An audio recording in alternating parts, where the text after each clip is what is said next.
Hi friends, welcome back to my YouTube channel. ಎಲ್ಲರೂ ಹೇಗಿದ್ದೀರಾ friends? ಇವತ್ತು ನಾನು ದೊಡ್ಡ ಪತ್ರೆ ಇದು ತಂಬಳಿ ಮಾಡ್ತಾಯಿದ್ದೀನಿ. ನೋಡಿ, ಇದು ನಮ್ಮನೇಲಿ ಬೆಳೆದ ದೊಡ್ಡ ಪತ್ರೆ. ಇದರದ್ದು ನಾನು ಎಲೆ ತೆಗಿತಾ ಇದ್ದೀನಿ. ಇದು ಫ್ರೆಶ್ ಕಾಣ್ತಾ ಇದೆ ಅಲ್ವಾ? ಸರಿಯಾಗಿ ಕಾಣ್ತಾ ಇದೆಯಲ್ಲ ಗೊತ್ತಿಲ್ಲ. ನೋಡಿ, ಇದರ ಎಲೆ ಇದೆಯಲ್ಲ, ಈ ರೀತಿ ತೆಗಿಬೇಕು. ಇದನ್ನು ತಂಬಳಿ ಮಾಡೋದು ಎಷ್ಟು ಒಳ್ಳೇದಿದು. ಯಾಕೆಂದರೆ ಇವಾಗ ಮಳೆಗಾಲ ಅಲ್ವಾ? ಮಳೆಗಾಲದಲ್ಲಿ ಶೀತ ಕೆಮ್ಮು ಎಲ್ಲ ಬರುತ್ತಲ್ಲ, ಆವಾಗ ನಾವು ಇದ್ರ ತಂಬಳಿ ಮಾಡ್ಕೊಂಡು ತಿಂದರೆ ಶೀತ ಕೆಮ್ಮು ಬರೋದೆಲ್ಲ ಕಡಿಮೆ ಆಗುತ್ತೆ. ಬನ್ನಿ, ಇವಾಗ ಇರೋದೆಲ್ಲ ತೆಗೆದ ಮೇಲೆ ತಂಬಳಿ ಮಾಡುವಾಗ ನಿಮಗೆ ತೋರಿಸ್ತೇನೆ. ನೋಡಿ, ಈ ರೀತಿ ಎಲೆ ತೆಗಿಬೇಕು. ನೋಡಿ, ಈಗ ಚೆನ್ನಾಗಿ ತೊಳೆದಿದ್ದೇನೆ. ನೋಡಿ ಹೇಗೆ ಕಾಣ್ತಾ ಇದೆ. ಅಷ್ಟು ಒಂದು ಔಷಧಿಯ ಗುಣ ಇರುತ್ತೆ ಇದರಲ್ಲಿ. ಅಷ್ಟು ಒಳ್ಳೇದಿದು ನಮ್ಮ ಆರೋಗ್ಯಕ್ಕೆ. ಅದರಿಂದ ಇವತ್ತದೊಂದು ತಂಬಳಿ ಮಾಡೋಣ ಅಂತ. ಯಾಕೆಂದರೆ ಮಳೆ ಬರ್ತಾ ಇದೆಯಲ್ಲ ತುಂಬ, ಇಲ್ಲದೆ ಶೀತ ಎಲ್ಲ ಆಗಿದೆ ಮನೆಯಲ್ಲಿ. ನೋಡಿ ಹೇಗೆ ಕಾಣ್ತಿದೆ, ಎಷ್ಟು ಕಲರ್ ಇದೆ ನೋಡಿ. ಇದು ಫ್ರೆಶ್ ಆಗಿ ಮನೆಯಲ್ಲೇ ಬೆಳೆಸ್ಕೊಂಡಿದ್ದು. ನೀವು ಇಂಡಿವಿಜುವಲ್ ಮನೆ ಇರಬೇಕು ಅಂತಿಲ್ಲ, ಪಾಟಲ್ಲಿ ಕೂಡ ಇದನ್ನು ಬೆಳೆಸ್ಕೊಳ್ಬೋದು. ಬನ್ನಿ, ಇವಾಗ ಇದರ ತಂಬಳಿ ಮಾಡ್ತೇನೆ.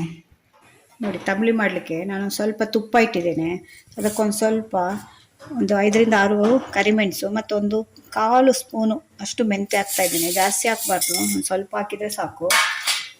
ಯಾಕೆಂದರೆ ಇದು ಕೂಡ ಇದು ಶೀತ ಮತ್ತು ಕೆಮ್ಮೆಲ್ಲ ಇದೆಯಲ್ಲ, ಆದ್ದರಿಂದ ಒಂದು ಕಾಳು ಮೆಣಸು ಹಾಕೋದ್ರಿಂದ ಅದು ಕೂಡ ಒಳ್ಳೆಯದು ನಮಗೆ. ಕೆಮ್ಮು ಶೀತಕ್ಕೆಲ್ಲ ಕಫ ಎಲ್ಲ ಇದ್ದರೆ ತುಂಬ ಒಳ್ಳೆಯ ಕೆಲಸ ಮಾಡುತ್ತೆ ಅದು. ಒಂದು ಸ್ವಲ್ಪ ಫ್ರೈ ಆದಮೇಲೆ ಅದಕ್ಕೆ 1 ಸ್ಪೂನಷ್ಟು ಜೀರಿಗೆ ಕೂಡ ಹಾಕ್ತಾಯಿದ್ದೇನೆ. ಜೀರಿಗೆ 1 ಸ್ಪೂನ್ ಹಾಕ್ತಾಯಿದ್ದೇನೆ. ಒಂದು ಸ್ವಲ್ಪ ಕರಿಬೇವು ಹಾಕ್ತಾಯಿದೆ. ಇದು ಆಪ್ಷನಲ್ ಆಯಿತಾ, ನಿಮಗೆ ಬೇಕಾದರೆ ಮಾತ್ರ ಹಾಕ್ಕೊಳ್ಳಿ. ನಾನು ಒಳ್ಳೆಯದು ಅಂತ ಹಾಕ್ತಾಯಿದ್ದೇನೆ. ಕರಿಬೇವು ಕೂಡ ಒಳ್ಳೆಯದಲ್ವ ತುಂಬ, ನಮ್ಮ ಸ್ಕಿನ್ನಿಗೆ, ಕೂದಲಿಗೆ ಎಲ್ಲ, ಕಣ್ಣಿಗೆಲ್ಲ. ಅದರಿಂದ ಹಾಕ್ತಾಯಿದ್ದೇನೆ. ಇವಾಗ ಇದು ಸ್ವಲ್ಪ ಫ್ರೈ ಆಗಲಿ. ಇದು ಫ್ರೈ ಆದಮೇಲೆ ನಾವು ದೊಡ್ಡ ಪತ್ರೆ ಇದೆಯಲ್ಲ ಅದನ್ನು ಹಾಕಬೇಕು. ದೊಡ್ಡ ಪತ್ರೆ ತುಂಬ ಒಳ್ಳೆಯದು ನಮಗೆ, ಡೈಜೆಷನ್ ಕೂಡ ಒಳ್ಳೆಯದು. ನಮ್ಮ ಕಡೆ ಎಲ್ಲ ಉಡುಪಿ ಮಂಗಳೂರು ಕಡೆ ಎಲ್ಲ ಹೇಗೆ ಅಂದರೆ, ಸಣ್ಣ ಮಕ್ಕಳು ಇರುವಾಗ ಇದರ ರಸ ತೆಗೆದು ಅದರ ರಸ ಮಕ್ಕಳಿಗೆ ಕೊಡ್ತೇವೆ ನಾವು, ಜೇನುತುಪ್ಪ ಹಾಕಿ. ಏಕೆಂದರೆ ಡೈಜೆಷನ್ಗೆ ಮತ್ತು ಈ ಶೀತ ಕೆಮ್ಮು ಎಲ್ಲ ಮಕ್ಕಳಿಗೆ ಬರ್ದಿರಾಗೆ ತಡೆಗಟ್ಟಲಿಕ್ಕೆ ಅದನ್ನು ಕೊಡ್ತೇವೆ ನಾವು.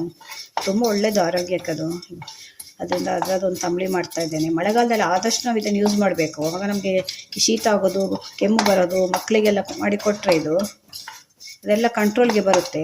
ಅದಕ್ಕೆ ಜಾಸ್ತಿ ಅಲ್ಲ, ಆ ಟೈಮಲ್ಲೆಲ್ಲ ಇನ್ಫೆಕ್ಷನ್ ಎಲ್ಲ ಆಗೋದು, ಅದನ್ನೆಲ್ಲ ಇದು ಕಂಟ್ರೋಲ್ ಮಾಡುತ್ತೆ. ಇಮ್ಯುನಿಟಿ ಪವರ್ ಕೂಡ ಜಾಸ್ತಿ ಮಾಡುತ್ತೆ ಇದು. ಇವಾಗ ಒಂದು ಅದಕ್ಕೆ 2 ಹಸಿಮೆಣಸಿನ್ಕಾಯಿ ಹಾಕ್ತಾಯಿದ್ದೀನಿ. ಖಾರಕ್ಕೆ ನೋಡ್ಕೊಂಡು ಹಾಕ್ಕೊಳ್ಳಿ ಹಸಿಮೆಣಸಿನ್ಕಾಯಿ. ಯಾಕೆಂದರೆ ನಾವು ಕಾಳು ಮೆಣಸು ಹಾಕಿರೋದ್ರಿಂದ ಅದು ಕೂಡ ಖಾರ ಇರುತ್ತೆ. ಮತ್ತು ಈ ದೊಡ್ಡ ಪತ್ರೆ ಕೂಡ ಒಂಚೂರು ಖಾರದ ಅಂಶ ಇರುತ್ತೆ ಅದರಲ್ಲಿ. ಅದರಿಂದ ಹಸಿಮೆಣಸಿನ್ಕಾಯಿ ಹಾಕುವಾಗ ನೋಡ್ಕೊಂಡು ಹಾಕ್ಕೊಳ್ಬೇಕು. ಇದೆಲ್ಲ ಫ್ರೈ ಆದಮೇಲೆ ಇವಾಗ ನೋಡಿ, ದೊಡ್ಡ ಪತ್ರೆ ತಂದಿದ್ದೇನಲ್ಲ, ಫ್ರೆಶ್ ದೊಡ್ಡ ಪತ್ರೆ ಇದು. ನಿಮಗೆ ತೋರಿಸಿದ್ನಲ್ಲ ನಮ್ಮ ಗಿಡದಲ್ಲಿ ಆದದಿದ್ದು, ಇದನ್ನು ಹಾಕ್ತಾಯಿದ್ದೇನೆ. ಈ ರೀತಿ ಬೆಳೆಸ್ಕೊಳ್ಬೋದು ನೀವು. ಸಣ್ಣ ಪುಟ್ಟದನ್ನೆಲ್ಲ ನಾವು ಮನೇಲಿ ಬೆಳೆಸ್ಕೊಂಡ್ರೆ ಈ ರೀತಿ ಚಟ್ನಿ ಮಾಡ್ಕೊಳ್ಬೋದು. ಈ ದೊಡ್ಡ ಪತ್ರೆಯಲ್ಲಿ ತಂಬಳಿ ಮಾಡ್ಕೊಳ್ಬೋದು. ಇಷ್ಟೆಲ್ಲ ಆರೋಗ್ಯಕ್ಕೆ ಒಳ್ಳೆಯದಾಗಿರೋಂಥದ್ದನ್ನು ನಾವು ಯೂಸೇ ಮಾಡಲ್ಲ. ಅದರಿಂದ ಮನೆಯಲ್ಲೇ ಬೆಳೆಸ್ಕೊಂಡ್ರೆ ನಮಗೆ ಯೂಸ್ ಮಾಡಲಿಕ್ಕೆ ಈಸಿ ಆಗುತ್ತೆ. ಅವಾಗ ಇಲ್ಲ ಅಂಗಡಿಯಿಂದ ತರಬೇಕು ಅಂದಾಗ ಅದು ನೆನಪಾಗಲ್ಲ ತರಲಿಕ್ಕೆ. ಇದೊಂದು ಸ್ವಲ್ಪ ಫ್ರೈ ಆಗಬೇಕು.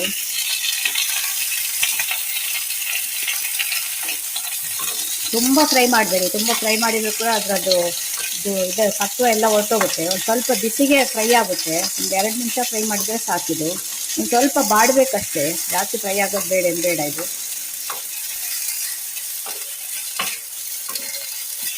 ಇದು ನಮ್ಮ ಮನೆ ಹತ್ರ ಎಲ್ಲ ಕನ್ಸ್ಟ್ರಕ್ಷನ್ಸ್ ಆಗ್ತಾ ಇದೆ. ಅದರಿಂದ ಬ್ಯಾಕ್ಗ್ರೌಂಡಲ್ಲಿ ತುಂಬ ಸೌಂಡ್ ಬರ್ತಾ ಇದೆ. ನೋಡಿ, ಇಷ್ಟಾದರೆ ಸಾಕು. ಇವಾಗ ಆಫ್ ಮಾಡಿದರೆ ಇದು ನಿಮಗೆ ಬಾಣಲ್ಲಿ ಬಿಸಿ ಇರುತ್ತಲ್ಲ, ಬಿಸಿಯಲ್ಲೇ ಸ್ವಲ್ಪ ಬಾಡುತ್ತೆ. ಇವಾಗ ಈ ತಂಬಳಿಗೆ ನಾನು ಒಂದು 2 ಸ್ಪೂನಷ್ಟು ತೆಂಗಿನಕಾಯಿ ತೊಗೊಂಡಿದ್ದೇನೆ. ಹಸಿ ತೆಂಗಿನಕಾಯಿ ನಾನು ಕಟ್ ಮಾಡಿ ಹಾಕ್ಕೊಂಡಿದ್ದೇನೆ. ನೀವು ಬೇಕಿದ್ರೆ ತುರಿದು ಹಾಕ್ಕೊಳ್ಬೋದು. ಒಂದು 2 ಸ್ಪೂನಷ್ಟು ಸಾಕು. ಇದು ನಾನು ತಂಬಳಿ ಮಾಡ್ತಾ ಇರೋದು ಒಂದು 4 ಜನಕ್ಕೆ ಆಗುತ್ತೆ ಅದು. ಅದರಿಂದ ನೀವು 8ರಿಂದ ಒಂದು 10 ಎಲೆ ಹಾಕ್ಕೊಂಡ್ರೆ ಸಾಕು. ಅದಕ್ಕಿಂತ ಜಾಸ್ತಿ ಹಾಕ್ಕೊಂಡ್ರೆ ನೀವು ಅದರದ್ದು ಫ್ಲೇವರ್ ಜಾಸ್ತಿ ಆಗುತ್ತೆ. ಅದರಿಂದ ಒಂದು 8ರಿಂದ 10 ಎಲೆ ಹಾಕ್ಕೊಂಡ್ರೆ ಸಾಕು. ನೀವು ಇಬ್ಬರಿಗೆ ಮಾಡ್ತಿರಿದ್ರೆ ಅಂದರೆ ಒಂದು 5-6 ಎಲೆ ಸಾಕಾಗುತ್ತೆ ನಿಮಗೆ. ಅಷ್ಟು ಎಲೆಯಲ್ಲೇ ಅದರಲ್ಲಿ ಅಷ್ಟು ಪವರ್ ಇರುತ್ತೆ, ಅಷ್ಟು ಒಳ್ಳೆಯದದು. ಅದರಿಂದ ನೋಡ್ಕೊಂಡು ಹಾಕ್ಕೊಳ್ಳಿ. ಯಾಕೆಂದರೆ ಅದೊಂದು ಸ್ವಲ್ಪ ಖಾರದ ಅಂಶ ಜಾಸ್ತಿ ಇರುತ್ತೆ ಈ ದೊಡ್ಡ ಪತ್ರೆಯಲ್ಲಿ.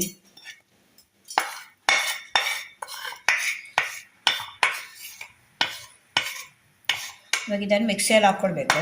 ತೆಂಗಿನಕಾಯಿ ಜೊತೆ ಇದನ್ನು ಸಣ್ಣ ರುಬ್ಕೊಳ್ಬೇಕು ನೀವು. ನೋಡಿ, ಈ ರೀತಿ ನೈಸಾಗಿ ಸಣ್ಣ ರುಬ್ಕೊಳ್ಬೇಕು. ನೋಡಿ ಈ ರೀತಿ. ಯಾಕೆಂದರೆ ತಂಬಳಿ ಅಲ್ಲ, ಇದರ ಚಟ್ನಿ ಕೂಡ ಮಾಡ್ಕೊಳ್ಬೋದು. ಅದು ಕೂಡ ತುಂಬ ಚೆನ್ನಾಗಿರುತ್ತೆ. 8 ಎಲೆಯಲ್ಲಿ 8ರಿಂದ 10 ಎಲೆ ಆದರೆ ಎಷ್ಟಾಗಿದೆ ನೋಡಿ. ಯಾಕೆಂದರೆ ತೆಂಗಿನಕಾಯಿ ಎಲ್ಲ ಹಾಕ್ತೇವಲ್ಲ ನಾವು, ಅದರಿಂದ ಜಾಸ್ತಿ ಆಗುತ್ತೆ. ಇದರಿಂದ ದೊಡ್ಡಪತ್ರೆ ನೋಡ್ಕೊಂಡು ಹಾಕ್ಕೊಳ್ಳಿ. ತುಂಬ ಹಾಕಿದರೂ ಕೂಡ ಅದೊಂದು ಸ್ವಲ್ಪ ಖಾರದ ಅಂಶ ಇರುತ್ತೆ ದೊಡ್ಡಪತ್ರೆಯಲ್ಲಿ, ಅದರಿಂದ ಒಂದು 8ರಿಂದ 10 ಸಾಕಾಗುತ್ತೆ. ಇವಾಗ ಇದಕ್ಕೊಂದು ಸ್ವಲ್ಪ ಉಪ್ಪು ಹಾಕ್ತಾ ಇದ್ದೇನೆ. 1/4 ಸ್ಪೂನಷ್ಟು ಉಪ್ಪು ಹಾಕ್ತೇನೆ. ಹಾಕಿ ಚೆನ್ನಾಗಿ ಮಿಕ್ಸ್ ಆದಮೇಲೆ ಇದಕ್ಕೆ ಮೊಸರು ಮಿಕ್ಸ್ ಮಾಡ್ತಾ ಇದ್ದೇನೆ. ನೀವು ಮೊಸರು ಬೇಕಾದರೂ ಹಾಕ್ಕೊಳ್ಬೋದು, ಮಜ್ಜಿಗೆ ಇದ್ದರೆ ಅದನ್ನು ಕೂಡ ಹಾಕ್ಕೊಳ್ಬೋದು. ಬೆಣ್ಣೆ ತೆಗೆದದು ಮಜ್ಜಿಗೆ ಇರುತ್ತಲ್ಲ ಅದು ಕೂಡ ಚೆನ್ನಾಗಿರುತ್ತೆ. ನೋಡಿ ಹೇಗೆ ಬಂದಿದೆ, ಎಷ್ಟು ಕಲರ್ಫುಲ್ ಆಗಿದೆ. ಮಳೆಗಾಲದಲ್ಲಿ ಆದಷ್ಟು ಯೂಸ್ ಮಾಡಬೇಕು. ವಾರದಲ್ಲಿ ಒಂದು ಸಲ ಆದರೂ ಇದನ್ನು ಯೂಸ್ ಮಾಡ್ತಾ ಬಂದರೆ, ಮಕ್ಕಳಿಗೆ ಕೊಡ್ತಾ ಬಂದರೆ ನಿಮಗೆ ಶೀತ ಎಲ್ಲ ಬರೋದು ಕಡಿಮೆ ಆಗ್ತಾ ಹೋಗುತ್ತೆ. ಕೆಮ್ಮೆಲ್ಲ ಬಂದರೆ ಕೂಡಲೇ ಕಡಿಮೆ ಆಗುತ್ತೆ. ಇಲ್ಲದೆ ಕೆಮ್ಮು ಬಂದರೆ ನಿಮ್ಗೆ ಒಂದು 15 ದಿವಸ ಆದರೂ ಹೋಗಲ್ಲಲ್ಲ. ಇದನ್ನು ತಿಂದರೆ ನಿಮಗೆ ಮಾಡ್ಕೊಂಡು ತಿಂದರೆ ಆದಷ್ಟು ಬೇಗ ಕಂಟ್ರೋಲಲ್ಲಿ ಬರುತ್ತೆ. ನಮ್ಮ ಕಡೆಯಲ್ಲೆಲ್ಲ ಇದನ್ನು ಕೆಮ್ಮು ಬಂದರೆ ದೊಡ್ಡಪತ್ರೆ ಎಲೆಗೆ ಒಂದು ಸ್ವಲ್ಪ ಕಲ್ಲುಪ್ಪು ಹಾಕಿ ಅದನ್ನು ಜಗಿದು ತಿನ್ಲಿಕ್ಕೆ ಹೇಳ್ತಾರೆ. ಆಗ ಕೂಡಲೇ ಕೆಮ್ಮು ಕಡಿಮೆ ಆಗುತ್ತೆ ಅಂತ. ಎಷ್ಟೆಲ್ಲ ಉಪಯೋಗ ಇದೆ ಇದರಿಂದ. ಅದನ್ನು ಇದ್ರದ್ದೊಂದು ತಂಬಳಿ ಮಾಡ್ತಾಯಿದ್ದೆ, ಅದನ್ನು ನಿಮ್ಮ ಜೊತೆ ಕೂಡ ಶೇರ್ ಮಾಡ್ಕೊಳ್ತಾ ಇದ್ದೇನೆ.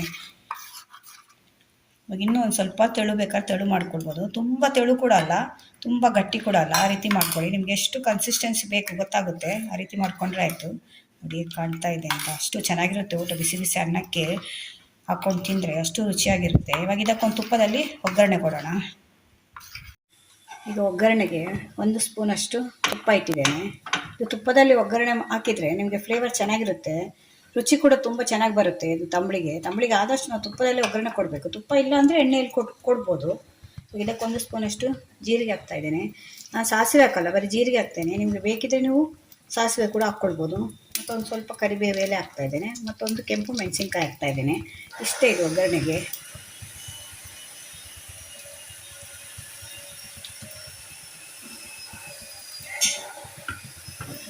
ಎಷ್ಟು ಘಮ ಬರ್ತಾ ಇದೆ ಅಂದರೆ ತುಪ್ಪದಲ್ಲಿ ಹಾಕಿದರೆ ನಮಗೆ ಫ್ಲೇವರ್ ತುಂಬ ಚೆನ್ನಾಗಿರುತ್ತೆ. ಇದು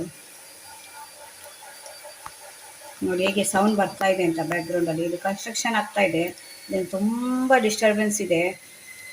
ನೋಡಿ ಈಗ ಆಯಿತು ಒಗ್ಗರಣೆ.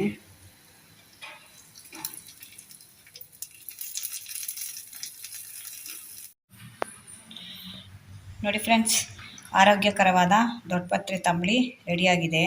ಇಷ್ಟೊಂದು ಮೆಡಿಸಿನಲ್ ಗುಣ ಇರುವಂಥ ದೊಡ್ಡಪತ್ರೆ ಇದು. ಮಳೆಗಾಲ ಅದರಿಂದ ತಂಬಳಿ ಮಾಡಿದ್ದೇನೆ ಇವತ್ತು. ಇದು ಬಿಸಿ ಬಿಸಿ ಅನ್ನಕ್ಕೆ ಹಾಕ್ಕೊಂಡು ತಿಂದರೆ ಅಷ್ಟು ರುಚಿಯಾಗಿರುತ್ತೆ. ಒಂದು ಸಲ ಮನೆಯಲ್ಲಿ ಟ್ರೈ ಮಾಡಿ ನೋಡಿ, ನನಗೆ ಹೇಗಿತ್ತು ಅಂತ ಕಮೆಂಟಲ್ಲಿ ಹೇಳಿ. ನೀವು ಖಂಡಿತ ಮನೆಯಲ್ಲಿ ಅಪಾರ್ಟ್ಮೆಂಟಲ್ಲಿದ್ದರೂ ಸರಿ ಪಾಟಲ್ಲಿ ಬೆಳೆಸ್ಕೊಳ್ಳಿ. ಇದು ತುಂಬ ಬೇಗ ಬೆಳೆಯುತ್ತೆ. ಇದಕ್ಕೇನು ಜಾಸ್ತಿ ನಾವೇನು ಅದಕ್ಕೆ ಬೆಳೆಸಬೇಕು ಅಂತಿಲ್ಲ, ಸ್ವಲ್ಪ ನೀರು ಹಾಕಿದರೆ ಸಾಕು, ಈಸಿಯಾಗಿ ಬೆಳ್ಕೊಳ್ಳುತ್ತೆ ಇದು. ಈ ವಿಡಿಯೋ ನಿಮ್ಗೆ ಇಷ್ಟ ಆದರೆ ನನ್ನ ಚಾನಲ್ನ ಸಬ್ಸ್ಕ್ರೈಬ್ ಮಾಡ್ಕೊಂಡು ನೋಡಿ. ಇದೇ ಥರ ಹೊಸ ವಿಡಿಯೋ ತೊಗೊಂಡು ಮತ್ತೆ ಬರ್ತೇನೆ. Bye friends.